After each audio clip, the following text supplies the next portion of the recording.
My name's James McWan. My speech will be covering the education and improvement of technology from the 60s to today.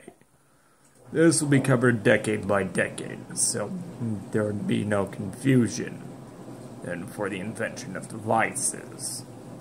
Starting with the 60s, we came with the whiteboard, which replaced the chalkboard, but some schools still use them. The computer mouse in 1964 was invented to navigate the screen and use a cursor. And simplified coding, in the same year, 1964, there was a language to simplify coding tasks. Another one in the same year was the audio cassette used for sound recording and distribution of tapes. The TI calculators began in 1967, and the old internet, or ARPANET, began in 1969.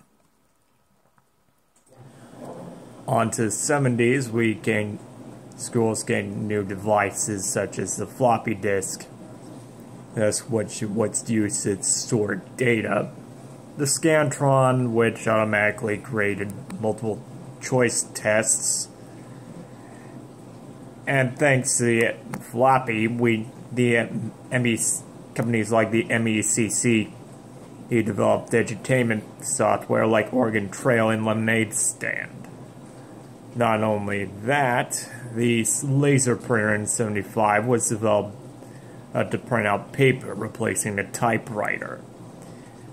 And in 1978, children were introduced to speak and spell text-to-speech devices. In the 80s, schools were introduced to more devices, as that came few and far between. The scanning tunneling microscope, which was used to analyze microscopic samples. The Macintosh computer in 1984, which was a very versatile machine. And not only that, but typing in educational software was developed at the time, such as Mavis Beacon teaches typing. And finally in 1989, laptops were introduced to the schoolroom, allowing teachers to have an easier time teaching. In the 1990s, schools began digitizing with a CD-ROM, which put the floppy to its obsolescence, almost. Gopher servers, which allowed schools to provide online information, which paved the way for an online education in 1992. The TI calculator series in 1995, which finally allowed graphing. Wi-Fi in 1997, and which allowed wireless internet access in specific locations.